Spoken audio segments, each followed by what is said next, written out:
அடிக்கிற இந்த வெயிலுக்கு குளுன்னு ரோஸ் மில்க் குடித்தா யாருக்கு தான் பிடிக்காது. கண்டிப்பாக ரோஸ் மில்க் வீட்டில் ட்ரை பண்ணி பாருங்கள். அது எப்படி செய்யுதுன்னு பார்க்கலாம் வாங்க. அதுக்கு 1 கப் சுகரை கடாயில் ஆட் பண்ணிவிட்டு 1/2 கப் அளவுக்கு தண்ணி ஆட் பண்ணிவிட்டேன். அது கொதிக்கட்டும். அந்த கேப்பில் நம்ம பன்னீர் ரோஸ் எடுத்து வச்சுருக்கேன். நல்லா பிங்க் கலரில் இருக்கிற பன்னீர் ரோஸ் எடுத்துருக்கேன். டார்க் பிங்க் கலர்லேயும் கிடைக்கிது, அது கிடைச்சாலும் வாங்கிக்கோங்க. இது நம்ம வீட்டு தோட்டத்தில் பூத்தது தான். கொஞ்சம் கொஞ்சமாக கலெக்ட் பண்ணிவிட்டு இந்த அளவுக்கு ஆனதுக்கப்புறமா காம்பெல்லாம் நீக்கிட்டு வாஷ் பண்ணி எடுத்து மிக்ஸி ஜாரில் ஆட் பண்ணிவிட்டேன். கூடவே ஒரு சின்ன சைஸ் பீட்ரூட்டையும் சேர்த்து நல்லா அரைச்சிக்கலாம். நான் ஒரு 1/4 டம்ளர் அளவுக்கு தண்ணியும் ஆட் பண்ணி தான் அரைச்சிக்கிட்டேன்.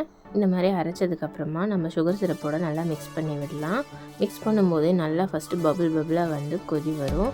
இந்த அளவுக்கு பபுளாக வரதெல்லாம் அடங்கி இந்த மாதிரி நல்லா திக்காகி கொதித்து வரணும். இந்த அளவுக்கு கொதித்து திக்கானதுக்கப்புறமா தான் நம்ம கொஞ்சமாக லெமன் ஜூஸ் இதில் ஆட் பண்ணணும்.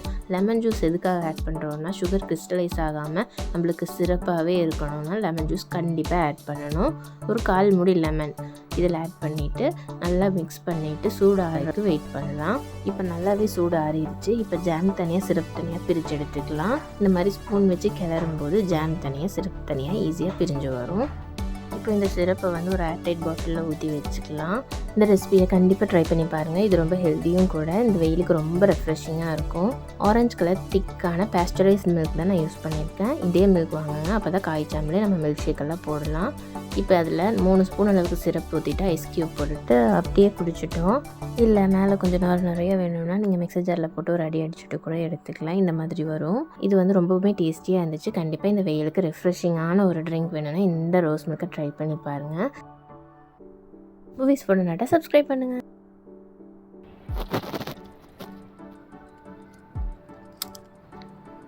இப்படி தான் கொஞ்சம் கொஞ்சமாக நான் என்னோடய பன்னீர் ரோசஸ் எல்லாம் கலெக்ட் பண்ணேன். மற்ற ரோசஸும் இருக்கும், ஆனால் நான் மில்க் ஷேக்கில் அதெல்லாம் ஆட் பண்ண மாட்டேன். பன்னீர் ரோஸ் மட்டும் தனியாக எடுத்து வச்சுக்குவேன். மற்றதெல்லாம் சாமிக்கு இந்த மாதிரி யூஸ் பண்ணிக்குவோம். எல்லா ரோஸஸுமே ரொம்ப ரொம்ப க்யூட்டாக அழகாக இருந்தது. இந்த மாதிரி நிறைய எங்களுக்கு அப்பப்போ ரோஸ் கிடச்சிக்கிட்டே இருக்கும். வீட்டில் தொட்டியில் வைக்கும்போது ரொம்ப சக்ஸஸ்ஃபுல்லாக வரக்கூடிய ரோஸ் பிளான்ட்ஸ், அப்புறம் எதெல்லாம் வந்து வீட்டில் எப்பவுமே பூ கொடுத்துக்கிட்டே இருக்கும், அந்த மாதிரி இன்னொரு வீடியோலையும் நாங்கள் அப்லோட் பண்ணுறேன். இந்த ரோஸ் பிளான்ட்ஸில் எங்கே பர்ச்சேஸ் பண்ணணும் அதுவும் இன்னும் நெக்ஸ்ட் வீடியோவில் வரும். கண்டிப்பாக மூவிஸ் போடணுன்னாட்டா சப்ஸ்கிரைப் பண்ணுங்கள்.